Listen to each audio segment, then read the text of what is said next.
찬송가 288장입니다.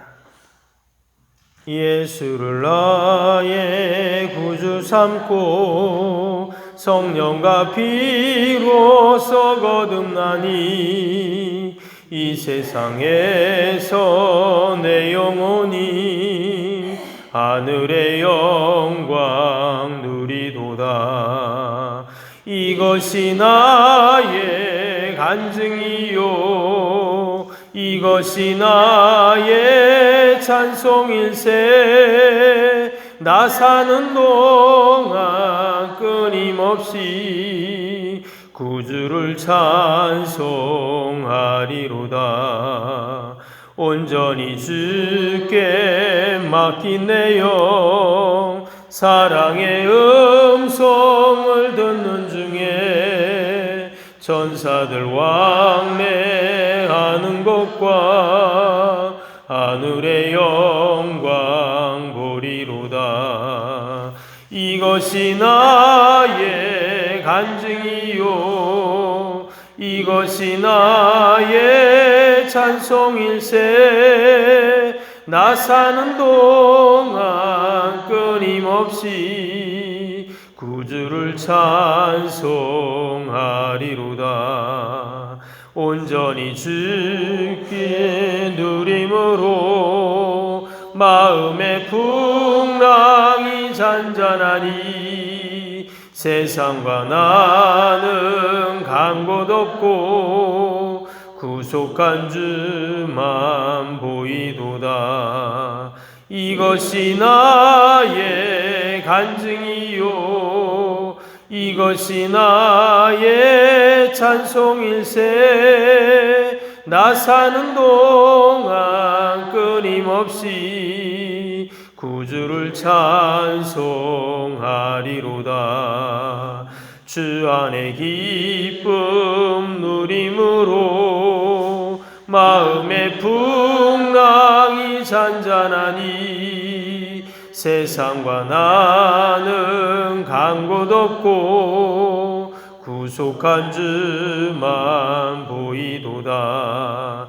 이것이 나의 간증이요 이것이 나의 찬송일세. 나 사는 동안 끊임없이 구주를 찬송하리로다.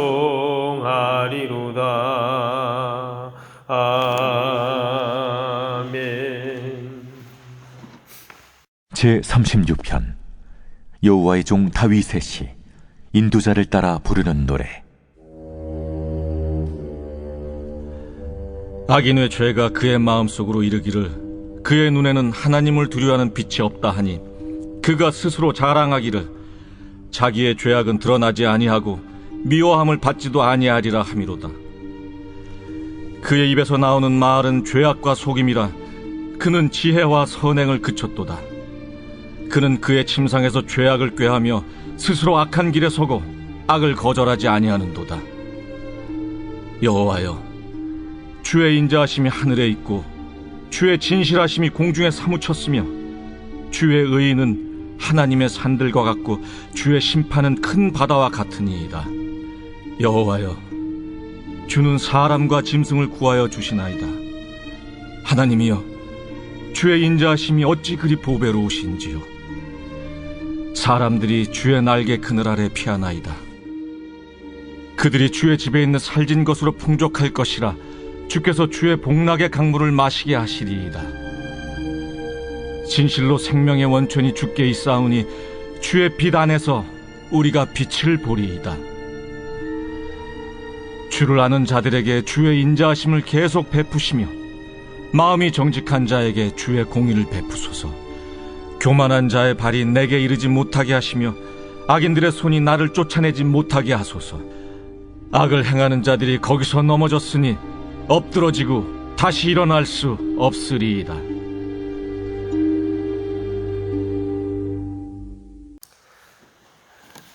오늘 시편 36편은 그 전체적인 구조를 보면 집의 구조와 비슷합니다. 두 개의 기둥과 또 지붕이 있는 집의 모습과 흡사한데요. 그 두 개의 기둥은 하나는 1절부터 4절까지의 내용을 보면 악인에 대해서 쭉 이야기를 합니다. 악인이 어떤 사람이고 어떤 생각을 하고 하는 그런 내용을 쭉 말하고요. 그 다음에 이제 5절부터 8절까지는 또 하나의 기둥인데 의인에 대해서 이제 설명을 합니다.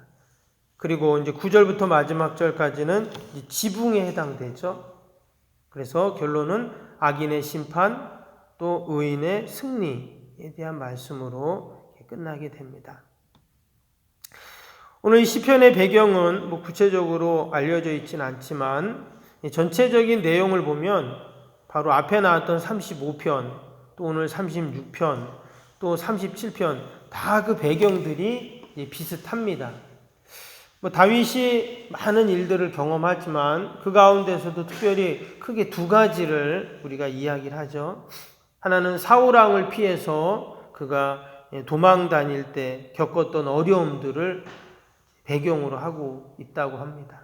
그래서 사울이 자신의 왕권을 유지하기 위해서 다윗을 죽이려고 하죠.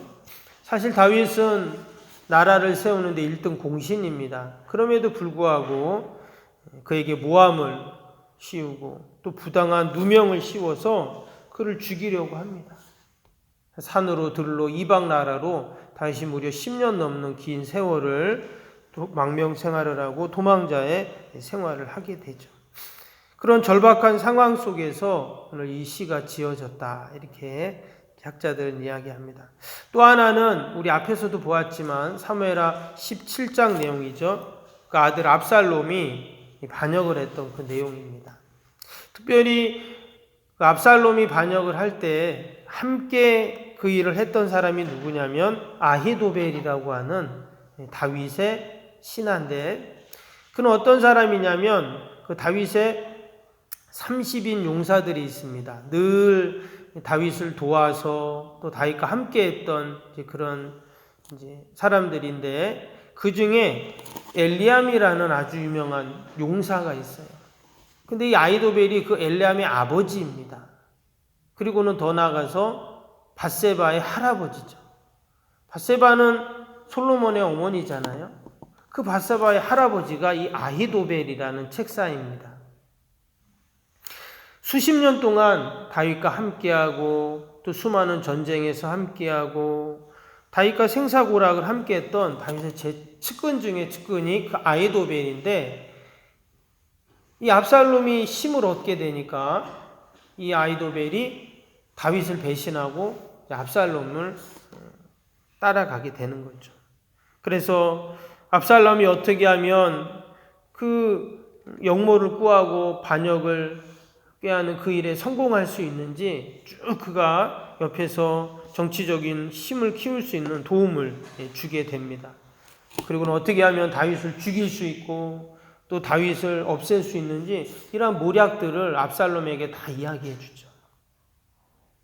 다윗이 그러한 정말 기가 막힌 일들을 그가 경험을 하게 됩니다. 그런 상황 속에서 오늘 이 36편을 지은 거예요.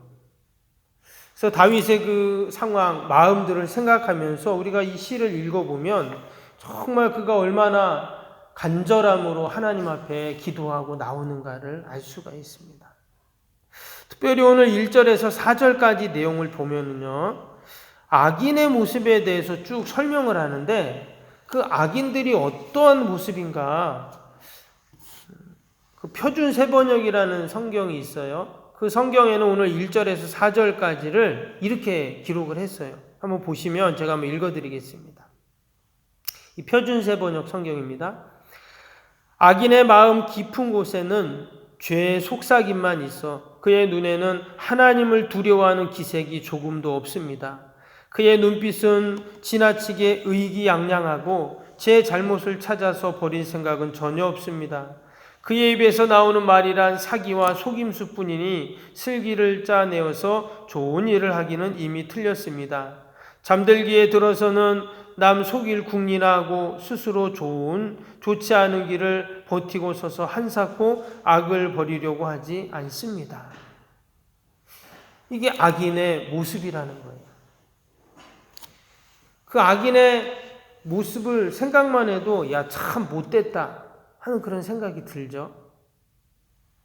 근데 과연 하나님이 이 악인을 보실 때는 어떠실까요? 하나님의 형상대로 지음받은 자가 마치 하나님 앞에서 하나님을 대적하는 모습으로 하나님이 어디 있냐고 하면서 그 악인의 모습을 잘 설명을 하고 있습니다. 그런 악인들이 힘을 얻고 권력을 얻고 그런 자들이 지금 다윗을 의인들을 괴롭히고 또 힘들게 하는 것이죠. 그래서 오늘 말씀해 보니까 의인은 어떻게 하는가? 오늘 7절을 보시면 7절에 하나님이여 주의 인자하심이 어찌 그리 보배로우신지요 사람들이 주의 날개 그늘 아래 피하나이다. 먼저 하나님께 기도하면서 그가 어디로 피합니까? 주의 날개 그늘 아래 피한다. 이렇게 말했어요. 인자하시고 진실하시고 또 성실하시고 반드시 악을 심판하시는 그 하나님 앞에 그가 지금 피하고 있죠. 그래서 주의 날개 그늘 아래 피하나이다. 그런데 이어지는 말씀해 보니까 그 주의 날개 그늘 아래가 어디인가? 8절에 그들이 주의 집에 있는 그랬어요. 주님의 집으로 주님이 거하시는 전으로 그가 피하고 있다 하는 것이죠. 그곳은 어떤 곳입니까? 살찐 것으로 풍족할 것이라 주께서 주의 복락의 강물을 마시게 하시리라. 주의 날개 그늘 아래 피하니까 주님 전으로 피하니까 그것은 살찐 것으로 풍성하고 또한 주의 복락의 강물을 마시는 이러한 은혜를 누리게 됩니다. 결국 이 주의 집이라는 곳은 어디냐면 눈에 보이는 성전을 1차적으로는 말하지만 사실 진실한 그 의미는 바로 하나님의 말씀이죠. 그래서 말씀의 꼴을 먹어 풍성해지고 말씀의 생수로 그 복락의 강물을 마시는 그러한 은혜를 누리게 됩니다. 그래서 우리가 늘 하나님의 말씀 앞에 서고 또 그 하나님의 말씀을 붙잡고 의지하고 그것이 바로 말씀으로 피하는 것입니다. 오늘도 우리가 변함없는 하나님의 신실한 약속의 말씀을 의지하고 붙잡고 오늘도 말씀의 풍성한 꼴로 그 복락의 강물을 마시고 우리가 다시금 살아나는 그러한 은혜가 있어야 할 줄로 믿습니다. 9절 말씀 봅니다. 진실로 생명의 원천이 주께 있사오니 주의 비단에서 우리가 빛을 보리이다. 이 계속 연결되는 말씀이죠.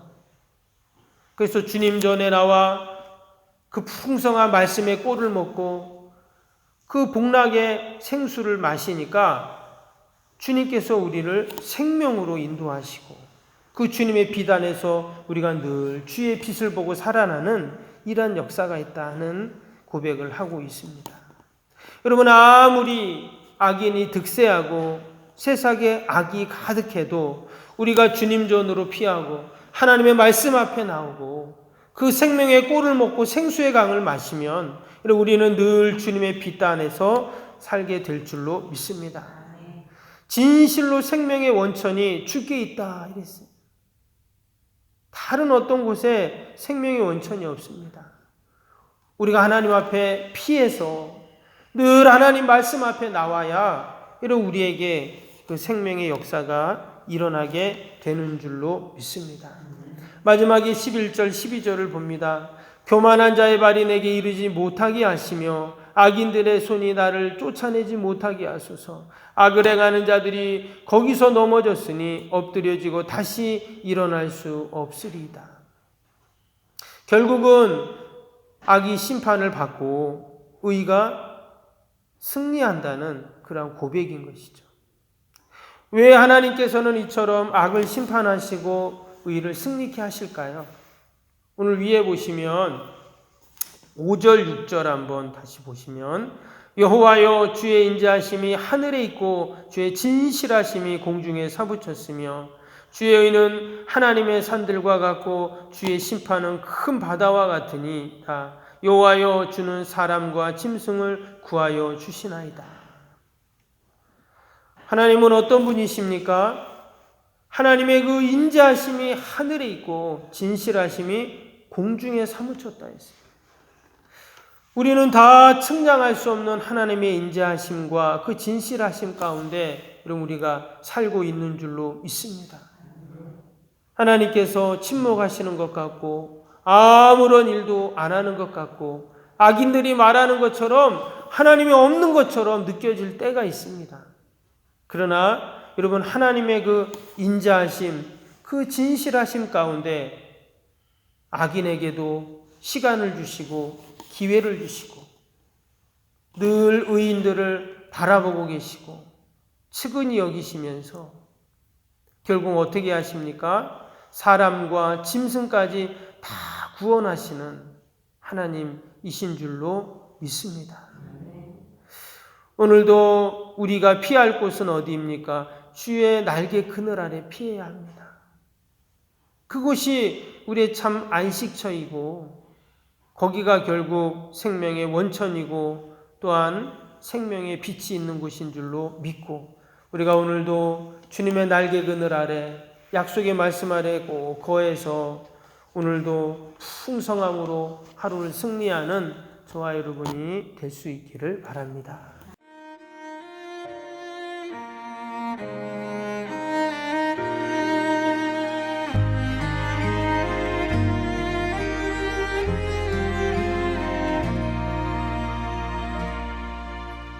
나는 하나님을 예배하는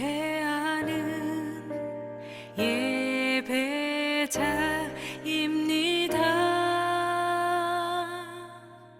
내가 서 있는 곳 어디서나 하나님을 예배합니다. 나는 하나님을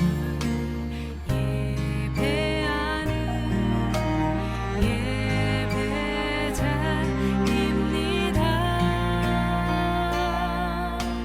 내가 서 있는 곳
예배합니다.